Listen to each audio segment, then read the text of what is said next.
Me permita aqui uma breve revisão. Ontem nós falamos sobre o autor das epístolas a Timóteo. Falamos da pessoa de Paulo. E vimos que ele, humanamente falando, tinha um currículo, tanto humano quanto religioso, muito elevado. Tá certo? Mas ele era um perseguidor da igreja. Então não adianta ter um currículo elevado, ser uma pessoa capacitada, intelectual, mas persegue a igreja de Deus. Esse era o Paulo. Instruído aos pés do melhor mestre da época, né, em matéria da lei de Moisés. Era um hebreu, verdadeiramente hebreu, tribo de Benjamim, e tinha uma religião importante na época, que ele poderia bater no peito e falar assim, eu sou, tá certo? Hoje tem até uma propaganda, não tem? Eu sou a.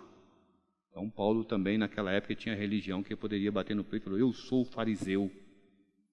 E quanto à justiça que há na lei, ou seja, ele era praticante, ele não era um religioso hipócrita, aquele que frequenta, aquele que prega, mas não vive. Não, Paulo ele era alguém que ele praticava a lei. Então ele era realmente zeloso, mas depois que ele encontrou o Senhor Jesus no caminho de Damasco, a vida dele mudou e ele considerou isso como refúgio.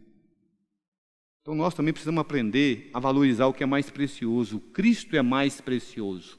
Por isso tem até um hino que fala, né? Nada é mais precioso do que Cristo em meu espírito. Então Cristo é mais precioso. Valorize o Cristo no seu espírito.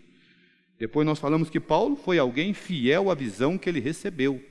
Irmão, um dia nós tivemos uma visão, primeira visão nós tivemos, no dia que o Senhor nos salvou. O Evangelho chegou até nós e nós cremos. Foi a primeira aparição. Essa foi a primeira visão. A segunda visão, quando nós ganhamos a visão da igreja. A segunda visão. A terceira visão, que nós ganhamos, ficou mais forte na visão do reino. Está vendo? Mas você é fiel à visão? Muitos hoje têm aberto mão da visão por causa de outras coisas. Então, mas Paulo, depois de anos servindo a Deus, ele estava perante o rei Agripa. E ele pôde testificar, eu não fui desobediente à visão celestial. E ele estava perante o rei porque ele estava preso. Mas mesmo preso, Paulo ainda era fiel à comissão que Deus havia dado a ele. O tempo é o teste, se nós somos ou não fiéis à visão. A comissão, o tempo. Eu não sei qual que é a sua comissão, mas quando o Senhor te chamou e colocou no corpo, você se tornou um membro, logo Ele te deu função. Você, como servo, que recebeu 1, 2 ou 5 talentos. Isso é a sua comissão. Mateus 28 falou para a gente ir por todo mundo, pregar o Evangelho, isso é comissão. E ensinar as pessoas a guardar todas as coisas, isso é comissão. Mas de repente a sua comissão hoje, que está relacionada diretamente com isso, quando você está no ministério infantil, essa é a sua comissão. Recepção, essa é a sua comissão. Louvor, essa é a sua comissão. São várias comissões, os irmãos, os diáconos, as diaconisas. Hoje nós vamos falar de ministério de mulheres, domingo ministério de homens. Serviço é comissão que Deus deu para você. O Avança Jovem é a sua comissão. Então nós temos, independente de sofrimento, porque nós somos assim, nós avaliamos as coisas com base no que não acontece conosco. Nosso comportamento é assim, se eu estou sofrendo, logo eu tenho que deixar de cumprir a comissão. Se eu estou desempregado, logo eu tenho que abandonar a fé. Ou seja, quando faz pressão sobre nós, a nossa tendência é afastar. Mas Paulo, ele sofreu açoites, perseguições, pedradas, naufrágios, chicotadas, fome, nudez, assaltos. E você acha que Paulo sofreu isso quando ele estava indo para shopping center, para cinema, para resort? Que ele sofreu isso? Não. Ele sofreu isso porque estava servindo a Deus. Então, às vezes, nós queremos servir a Deus, irmãos, mas é assim, não pode acontecer nada de errado conosco. Porque se acontecer, eu tenho que deixar de servir. Eu não posso mais servir porque agora eu estou preso. Paulo, na prisão, ele ainda escreveu as cartas. Seu ministério epistolar foi na prisão. Ele pregou o evangelho para toda a guarda pretoriana, ou seja, ali os que iam até ele, que trabalhavam ali como carcereiros, sei lá, naquela penitenciária, não sei se nós podemos falar assim, mas os que chegavam lá, Paulo pregava o evangelho. Ele não parou de servir. Ele recebia irmãos quando ele podia, na casa que ele alugou como prisão domiciliar, ele recebia os irmãos e supria os irmãos. Então nós não podemos perder o foco, nós não podemos parar por causa de problema que acontece conosco. Nós não podemos parar. O Senhor não nos deu espírito de covardia, o Senhor nos deu espírito de poder, de mente sóbria. Então nós temos que ser valentes, mesmo porque nós estamos na reta final. E não veja a igreja, irmão, como uma prestadora de serviço a você. Hoje você entra no estabelecimento, depois você recebe uma mensagem para você fazer avaliação. E vem o que? Em forma de 5 estrelas, não é isso, irmão? Se você não gostou do atendimento, o que você coloca lá? 1 estrela só para dizer que você... É como se fosse um protesto, não gostei. Porque se você não preencher, então você, tá certo, ignorou aquilo, não vai acontecer nada. Mas você coloca 1 estrela lá só para dizer, não gostei. E faz um comentário. E às vezes nós viemos para a vida da igreja e achamos que a igreja é prestador de serviço nosso. Nós chegamos e não gostou da reunião, você dá 1 estrela, é ou não é? Eu não gostei do serviço lá, não dou 1 estrela, irmão. Aqui é a casa de Deus, não tem negócio de avaliar com estrelinha não, gente. O que Paulo falou para Timóteo? Se eu tardar, se eu demorar, fique cientes de como se deve proceder na casa de Deus, que é a coluna e base da verdade. Então nós não estamos aqui para avaliar a igreja, nós estamos aqui para servir a igreja. E nós fomos criados para servir a Deus. Se você não entender isso, você não está cumprindo o propósito da sua existência. Então nós precisamos ser resilientes quando o assunto é tribulação. Não é para engrandecer não, mas nessa pandemia aí, tem dois irmãos idosos aqui que falaram assim, eu não abro mão de participar das reuniões. Preferiram correr o risco. Irmã Jacira e o irmão Ismar. Preferiram correr o risco. Eu não vou interferir, se estão fazendo certo ou errado, eu não vou entrar no mérito. Mas é uma questão de fé, eu não quero abrir mão. É uma questão de fé. Então a gente precisa, pelo Senhor, entenda que eu vou falar para você não aplicar errado. Pelo Senhor, nós corremos risco 24 horas. Nós somos entregues à morte por amor a Jesus todos os dias. E nós somos odiados por aqueles que não fazem isso. Hoje nós preocupamos muito com o politicamente correto. Não contrariar as pessoas. Paulo, quando estava perante o rei Agripa, é como se estivesse na rede de televisão internacional. Aí eu vou mudar meu falar aqui agora, porque está todo mundo me assistindo. Não, lá na frente da televisão, das principais meios de comunicação, ele falou, eu não fui desobediente à visão celestial. Eu sou crente mesmo, da vida da igreja, e eu tô edificando a igreja, e eu quero é o reino. E doa quem doer, eu vou seguir Jesus.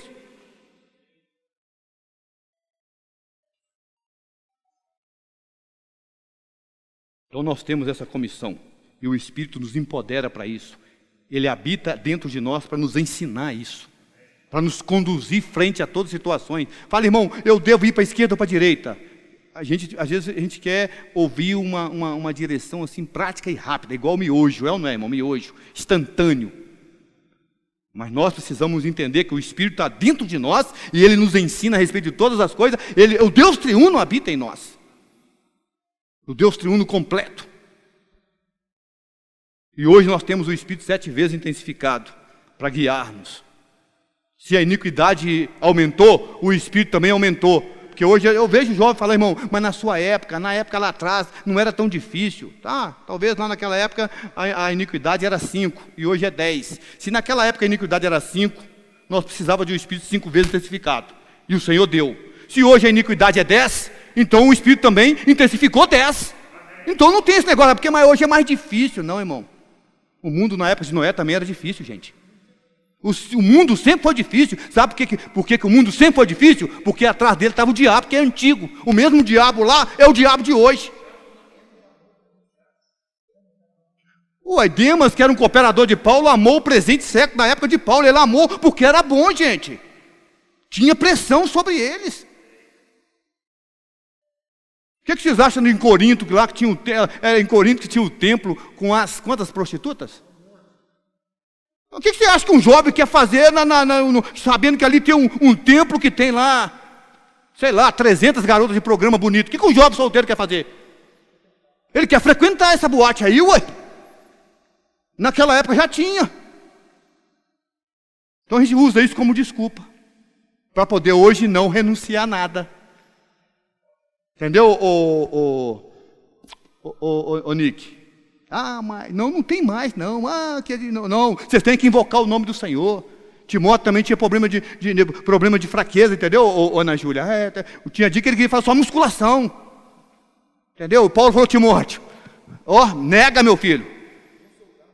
Um bom soldado não se envolve com os negócios dessa vida. Você pode fazer a sua musculação, ou dar sua corrida, ou jogar seu futebol, mas não esqueça a sua comissão. Exercita-se pessoalmente na piedade, que papai não vai te salvar, você não. A oração de papai, o que Deus quer fazer em você, nem sempre Deus vai fazer se você não exercitar seu espírito. Senhor Jesus. E o último tópico aqui, é que a igreja é noiva, amor e união. E a igreja é guerreira, luta, guerra. Se nós não tivermos consciência que a igreja hoje está dentro de uma guerra contra ideologias, uma guerra contra a liberdade de servir a Deus, ou seja, nossa liberdade de servir a Deus está sendo ameaçada. Se nós não entendemos que nós estamos numa guerra que estamos prestes a ser impedidos de viver a vida da igreja, se nós não entender isso. Aí alguns falam assim, mas irmão, mas isso tem que acontecer. Irmão, pode até ter que acontecer, mas eu não vou colaborar com isso não. Eu não vou ficar passivo esperando isso acontecer não. Que o anticristo vai vir, eu sei que ele vai vir, mas eu vou ficar invocando ele? Gente, se liga aí, gente. Eu vou ficar agora porque o anticristo vai vir, eu vou torcer para isso. O anticristo vai ser contra tudo que se chama Deus, então eu vou concordar com isso? Não, que ele venha e seja, mas eu não concordo com ele. Eu não aprovo ele. Então nós não podemos ser conformados, nós temos que ser uma igreja guerreira, uma igreja que luta contra o império das trevas, uma igreja que conserva o que o Senhor deu a nós através da palavra, é a nossa herança, é o nosso patrimônio.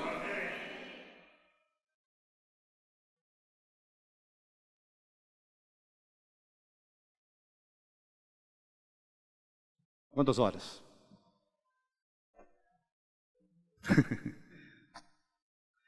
Abra a Bíblia, por favor, em Atos capítulo 16, por favor. Atos capítulo 16, semana passada, porque nós estamos estudando Timóteo, as duas epístolas de Paulo a Timóteo. Então a gente precisa, viu, irmão? Primeiro ponto que quando vai abrir um livro para estudo, a gente precisa ler o livro algumas vezes. Em especial vocês que são jovens, eu não sei se nós estamos estudando Timóteo, se vocês já leram o livro, as duas epístolas de Timóteo, pelo menos cada umas 3 vezes. Então, se você não fez isso, ou não fez nenhuma vez, então, o seu aproveitamento, eu temo que está sendo muito pequenininho, porque você não leu para familiarizar com o assunto, com o contexto. Então, a gente, o Senhor vai dar um livro para a gente estudar. Deu 1º e 2º Tessalonicenses. Então, a gente deve já ler essas duas epístolas, pelo menos aí umas 3 a 5 vezes. Se você ler com oração, melhor ainda. Timóteo agora, mesma coisa.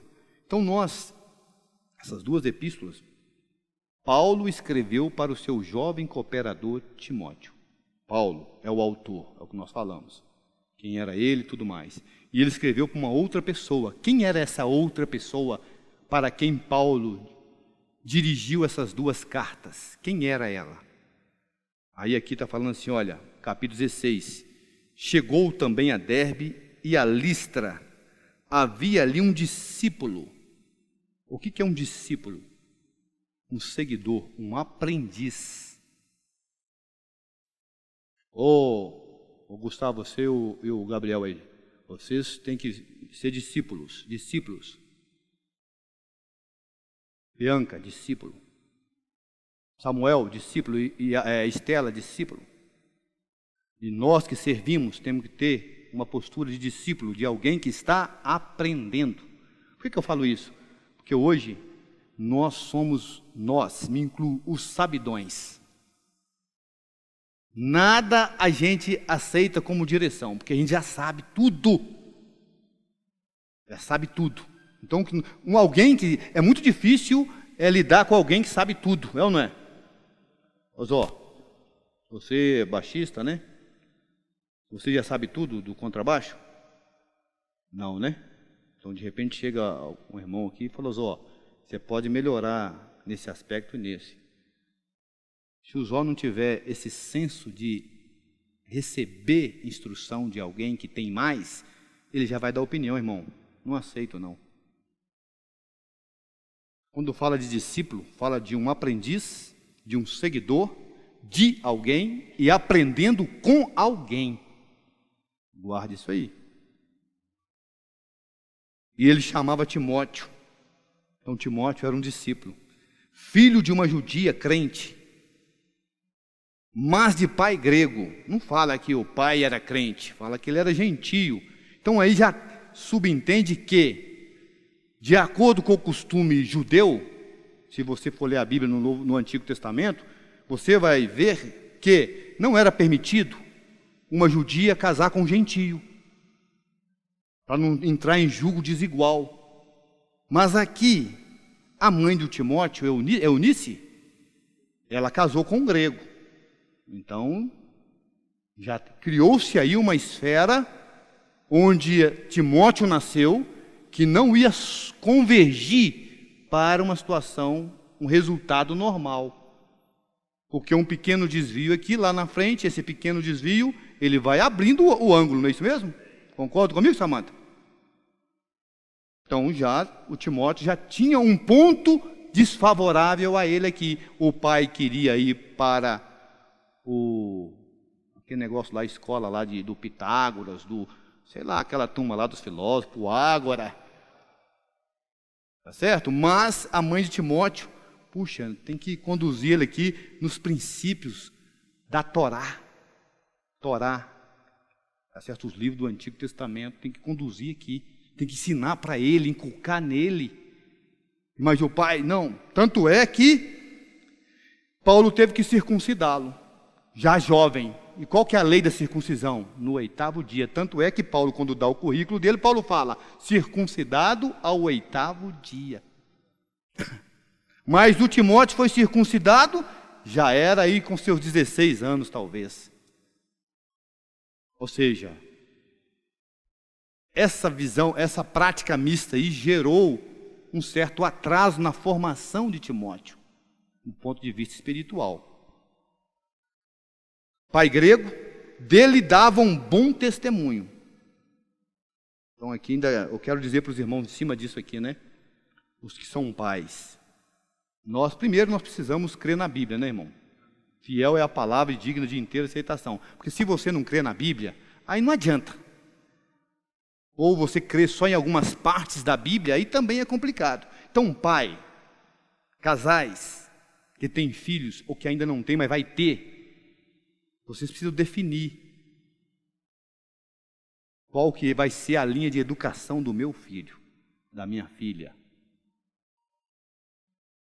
Primeiro, as irmãs solteiras, aí os irmãos solteiros, tem que também entender isso aí. Que o princípio adequado é os dois ter a mesma visão, para evitar desgastes e refletir nos filhos. Porque filho, ele precisa seguir direção. Quando ele sente que na casa, na família, tem duas direções, isso atrapalha o comportamento dele.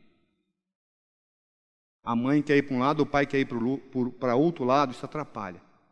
Então, Timóteo aqui, né, a Bíblia fala que, quando Paulo escreve para ele, Paulo fala, olha, Timóteo, desde a infância, você sabe as sagradas letras. Então, qual que é a função? Embora Timóteo tivesse um pai que não compartilhava da mesma visão, a Eunice, que era a mãe dele, não deu bobeira. Ela gastou o tempo todo junto com o apoio da avó. Essa avó era uma avó que ela foi a primeira a ter experiência de crer em Jesus, porque ela era da religião judaica, junto com a sua filha Eunice. Nessa época o evangelho chegou lá onde é que eles moravam. Provavelmente foi o próprio Paulo que pregou o evangelho para elas. Então, a avó recebeu Jesus, apresentou Jesus para a filha. É assim que a igreja vai crescendo também, gente. Então não podemos ficar calados, não. Aconteceu, convida sua filha, convida seu filho, convida seu neto, convida seu irmão de sangue, sua irmã. Se nós ficarmos calados, as coisas não vão acontecer. Então nós temos que, não consegue falar? Convida, chama, mostra, dá o canal do YouTube para a pessoa. Quem faz a obra é o Espírito, mas através de nós. Aí olha, Eunice, primeiro Lloyd converteu, depois Eunice converteu, mas elas já ensinavam a Bíblia, porque estava na religião judaica, já ensinava para Timóteo. Então, nós temos que, antes de nossos filhos irem para a escola, que hoje está muito degradada, muito pior. Estou falando com você, a escola hoje formam poucos profissionais, pouquíssimos. Forma militantes de partidos políticos, pelo amor de Deus, gente. E os meios de comunicação estão alinhados a esse tipo de propósito. Vamos deixar de ser bobinhos, é isso que o Pedro quis transmitir. Ou se liga aí que você está vivendo um mundo que você está sendo tocado de um lado para outro, igual gado, vaca, boi, gente. Aí a mídia fala assim, agora é para lá, todo mundo corre, agora é para cá, todo mundo corre, é assim. Por que que os partidos políticos que ganham são os que têm investimento alto em dinheiro? É porque nós somos apenas massa de manobra. Mas quem é massa de manobra? Quem não lê Bíblia, quem não é um Timóteo que foi formado nas Escrituras Sagradas. Então, antes de os filhos entrar na escola, você que é pai, que é mãe, tem que estragar ele para o mundo. Como? Inculcando nele as sagradas letras. E esse período é curto. Quanto tempo a mãe de Moisés ficou com Moisés? Tanto é que teve que entregar ele e depois pegar ele para continuar dando, amamentá-lo, né? Então foi pouco tempo que ela teve para poder incutir. E Moisés ficava no palácio e na casa dela. Então ela tinha ali, olha, você é um hebreu, você é um hebreu. E de certa forma hoje você falar com seu filho, olha, você é um hebreu, você é um hebreu, você é filho de Deus.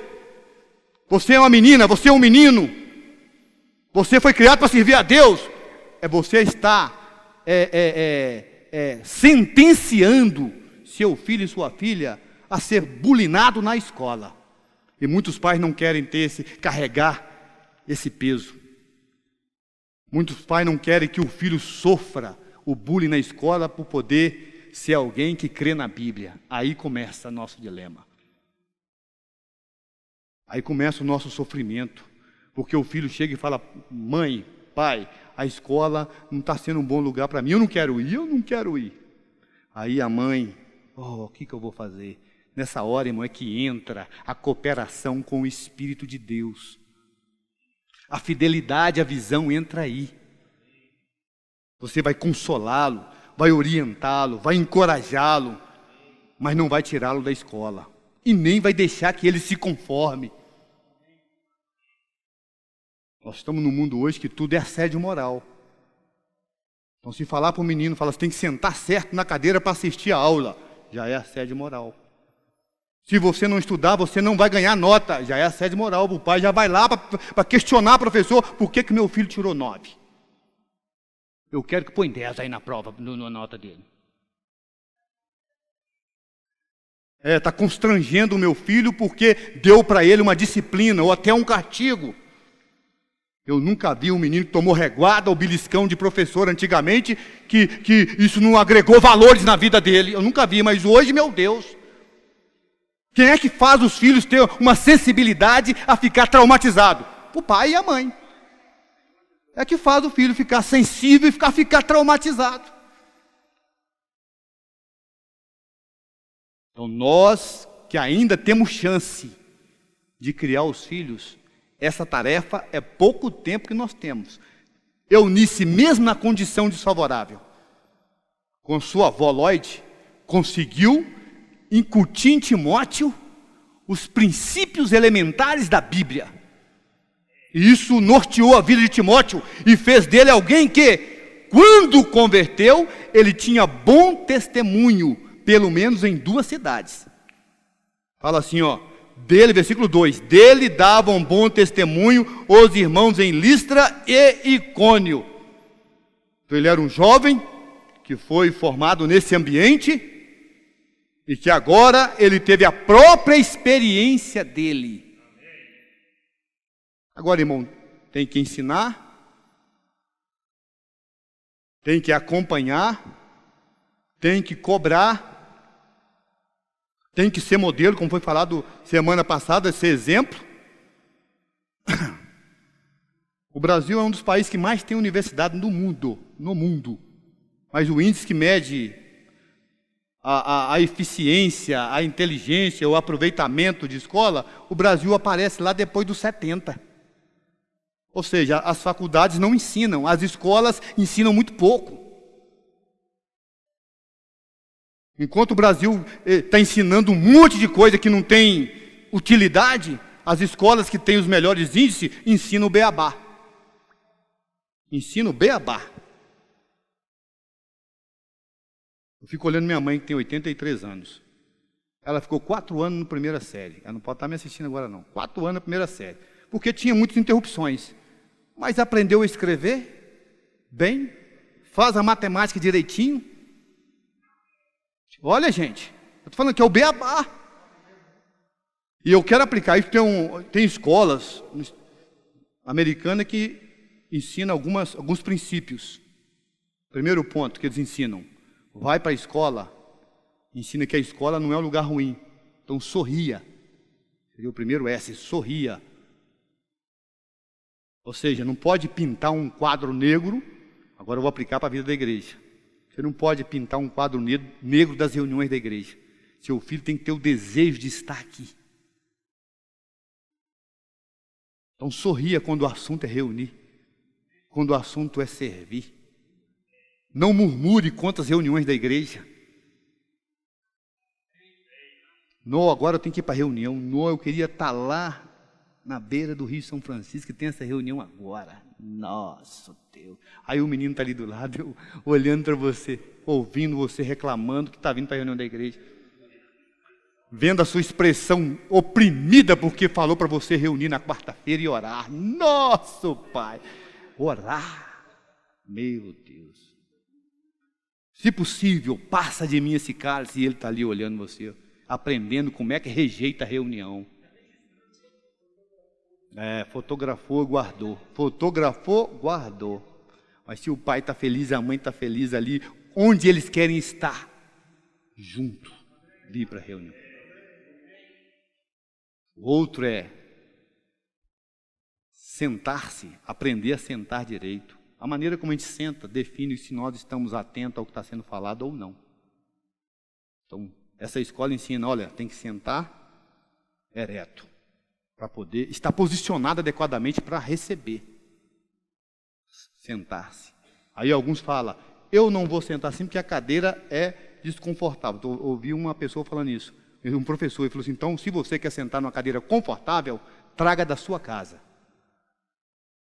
Mas aqui você tem que sentar. Se hoje, meu Deus, se o filho chegar em casa hoje e falar assim, o professor falou que eu tenho que sentar direito, nossa Deus, no outro dia nós estamos lá armados com polícia e as forças armadas. Para poder conversar com esse professor. Gente, vamos parar com isso que amanhã a conta vem. Amanhã a conta vai chegar. A fatura vai chegar e você não pode querer dividir a fatura com a igreja. Mas a igreja, os irmãos responsáveis, a coordenação do Ministério Infantil, a coordenação do CAJA, a coordenação do jovem. Não é não. é porque nós não ensinamos lá atrás. Atenção. Precisamos estar atento, ouvir e acompanhar com os olhos. Quando a gente está falando aqui, se a gente for para cá, pode ser que você não acompanhe. Nós temos que ensinar nossos filhos que eles têm que acompanhar quem está dando instrução. O resultado vem. Então, olha, irmãos, eu vou concluir aqui falando o seguinte: Timóteo se tornou o que ele se tornou, um cooperador do apóstolo Paulo. Aí Paulo fala, olha, eu quero, o versículo 3, quis Paulo que ele fosse em sua companhia, e por isso circuncidou por causa dos judeus daqueles lugares, pois todos sabiam que seu pai era grego. Ao passar pelas cidades, entregava aos irmãos para que as observassem as decisões tomadas pelos apóstolos e presbíteros de Jerusalém. Assim as igrejas eram fortalecidas na fé e dia a dia aumentavam em número. Então Timóteo passou a ser um cooperador de Paulo. Quando Paulo escreve para ele, Paulo fala, olha, Paulo, vem a palavra cumplicidade, né? Eu não vou poder ler por causa do tempo. Vários versículos, Paulo se referindo, meu filho na fé, meu filho, pelo menos umas 5 vezes. Paulo chamou Timóteo de filho. Tamanha era a intimidade e a cooperação que Timóteo dava. Timóteo é um princípio. Olha para mim aqui, gente, por favor. Timóteo cooperava com Paulo. Aí vocês da mídia aí, repete comigo. Timóteo cooperava com Paulo. Hoje, como é que está a nossa juventude hoje? Paulo tem que cooperar com eles. Não é eles que cooperam, não. Eles sabem tudo. Ó, irmão, não é assim não. Ó, irmão, é para lá. Irmão, não, irmão, vocês têm que aprender. Está na posição de aprender. Timóteo era um cooperador de Paulo. Não era Paulo que era cooperador de Timóteo. Mas ele chegou a um nível que as principais cartas que Paulo escreveu às igrejas, Timóteo foi coautor com Paulo. Mas porque ele atingiu um nível de cooperação tal que foi digno de escrever carta juntamente com Paulo. Não foi que o negócio chegou lá, irmão Paulo, eu já estou formado aqui, eu quero já escrever a carta aí. Desmancha esse versículo que você colocou que está errado. Ó, não é assim que faz não, é assado. Não. Ele conquistou meritocracia. Não é esse negócio, você não lutou, como é que você quer receber galardão? Você não negou a vida da alma, como é que você quer ser reconhecido? Você não aceita a ordem, como é que você quer depois dar ordem, sendo que você não aceita? Você tem que fazer por merecer. Se não fizer por merecer, não vai receber. Esse é o princípio da Bíblia, da palavra de Deus. Nós estamos numa sociedade que os incorretos são galardoados. E os que se dedicam, os que se desgastam, são punidos. Isso é o que nós estamos vivendo hoje. Nossos jovens estão nessa esfera, nesse ambiente. Provavelmente você foi formado num ambiente assim. O Senhor Jesus vai dar galardão para quem? Qual que é o princípio do galardão da Bíblia? É para quem se esforçou. É para quem se negou. É para quem serviu e serviu com excelência. É para quem aprendeu lições de sofrimento, lições da cruz. Passaram por provações, passaram por tribulações, foram humilhados, foram mal compreendidos, foram perseguidos. Porque se o Senhor, sendo o nosso mestre, sendo o nosso cabeça, passou por tudo isso, se nós nos consideramos como seus discípulos, nós não podemos querer ser poupados dessas coisas. Nós temos que ter a disposição para enfrentar isso. O que os irmãos dizem? Essa é a pureza do Evangelho, gente. Que hoje, se nós não cuidarmos, vai entrar esse outro elemento na igreja. O politicamente correto. Aí, você não pode...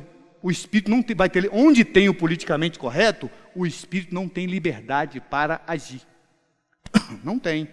Porque o Espírito não segue, não se sujeita a politicamente correto. Quem é que administra a igreja? Que nós vimos nessa semana. Quem administra a igreja? Não é o Espírito? Então, se é o Espírito que administra a igreja, o que ele quer fazer da igreja? Coluna e base da verdade. Então, se ele for seguir esses negócios que vêm de fora, ele está se limitando a uma ideologia, a uma ciência humana. Então, o Espírito tem que ter liberdade no nosso meio. Isso não significa que nós não sabemos tratar uns aos outros, que a Bíblia, o Espírito nos ensina a nos tratar mutuamente. Ensina a falar a verdade em amor, ensina a tolerância, ensina a longanimidade, que é os frutos dele. Gálatas capítulo 5. Então nós não, domínio próprio, nós não precisamos recorrer aos ensinamentos filosóficos desse mundo maldito do diabo. Nós não precisamos. O que nós precisamos é nos constituir da Bíblia. E ensinar isso para os nossos filhos. Seja ele criança, seja ele adolescente, seja ele ou ela jovem, nós precisamos ensinar a ser fiéis. E olha, irmão, a fidelidade, ela sobrepuja ainda o nosso fraco testemunho. Porque às vezes os pais perdem a autoridade porque não são modelos. Foi falado semana passada, a gente não consegue ser modelo 100%. Tem hora que os nossos filhos veem os nossos erros. É ou não é?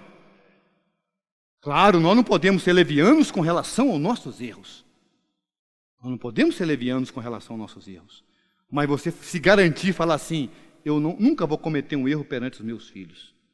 Em especial a fase da rebeldia, que é a adolescência aí, é que eles intencionalmente eles cobram da gente o comportamento, mas é porque eles estão querendo justificar uma atitude que eles estão tendo no coração de não querer se submeter a Deus. Então eles vão usar o seu erro contra você, para te subjugar, para você não poder falar nada. Aí a gente começa a querer adulá-los para eles seguir Jesus, negociar com eles. Prevalece o princípio da Bíblia. Mesmo eu não sendo modelo, a Bíblia na minha casa não pode ser ridicularizada por causa do meu erro. Os princípios da palavra de Deus não podem ser julgados por terra por causa da minha pessoa. Eu vou pagar pelo meu mau testemunho perante meus filhos no tribunal de Cristo. Mas a igreja, a palavra de Deus, seja o Deus verdadeiro e o homem mentiroso. Mas nós não podemos falar assim, então agora eu não vou falar nada, eu não vou ficar quietinho. Na minha casa eu vou ter que entregar chaves, porque eu sou um pecador. O Eli, exatamente o exemplo de Eli, deixou os filhos fazer o que querem. Davi deixava os filhos fazer o que querem. Samuel também não conseguiu. A pressão, olha, você não tem moral para me falar nada. Mas eu quero concluir aqui, quero lembrar vocês da experiência de Noé. Depois que ele passou o dilúvio, a Bíblia fala que ele plantou uma vinha e fez um vinho lá, um vinho melhor aí daqueles bom, vinho de primeira. Tomou do vinho, e o que aconteceu com ele? Ele foi desequilibrado no uso do vinho, ficou embriagado. E um homem embriagado perde a sobriedade e o controle emocional e carnal. Ele ficou inadequado dentro da tenda dele. Aí o filho mais novo, é o filho mais novo, não é isso? O cão chegou lá, viu o erro do pai. Ao invés de cobrir o erro do pai, ele expôs o erro do pai. Falando a palavra para jovens e adolescentes, não exponha o erro do seu pai e da sua mãe. Mesmo que eles estejam errados, você precisa aprender a cobrir o erro. Não é espalhar. Eu tive alguma conversa com jovem contra pai. E quis expor o erro do pai para mim, nessa comunhão.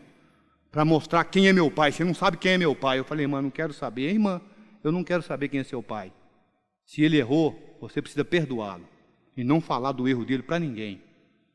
Porque queria causar um dano para o pai. Não se expõe à autoridade.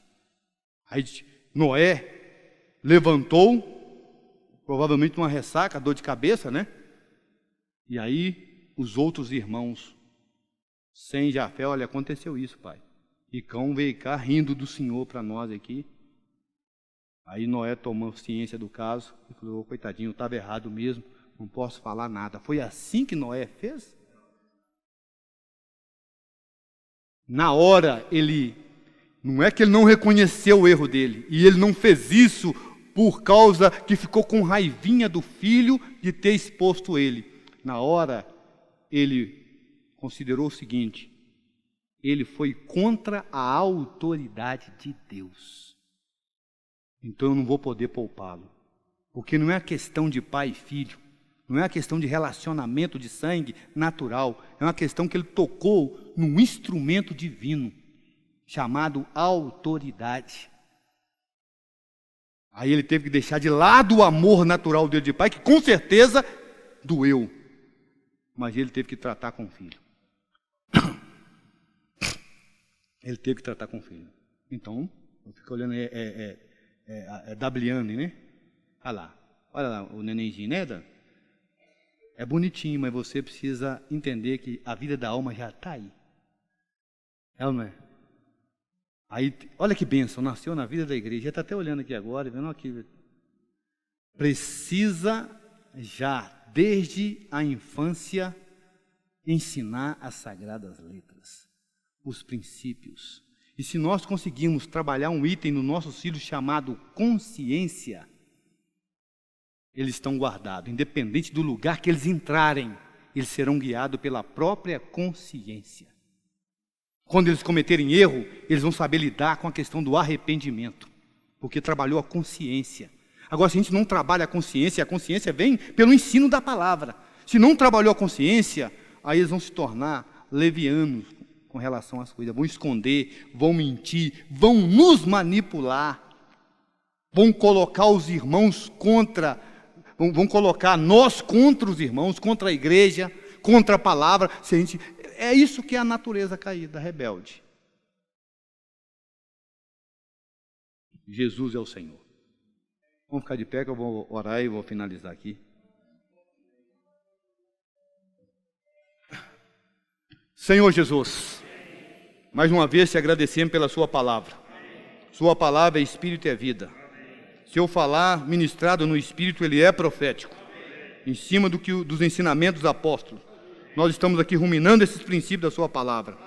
E pedimos que a sua bênção esteja sobre nós, esteja sobre as famílias, em especial sobre aqueles que ainda têm uns filhos bem pequenos, que o Senhor possa ajudar as mães, os pais, a conduzir os filhos no Senhor.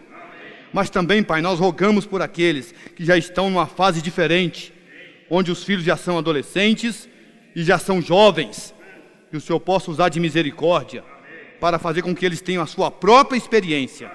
A exemplo de Timóteo, que aos 16 anos, mais ou menos, converteu. Que os nossos filhos jovens e adolescentes possam ter a sua própria experiência de se converter ao Senhor, independente do testemunho do pai, se é grego ou se é hebreu, não importa, eles precisam tocar em Ti, isso é que importa, Senhor. Então toque no coração dos nossos filhos, dos jovens, dos adolescentes, das irmãs e dos irmãos. Nós precisamos ter uma vida da igreja, onde sustenta a Tua verdade, como coluna e base da verdade. O nosso viver precisa sustentar essa realidade. Amém. Aleluia. Irmão Jesus é o Senhor, obrigado por ter me suportado esse tempo. Ultrapassamos aqui devido a esse encargo. Amém? Que tenhamos uma ótima tarde na presença do Senhor.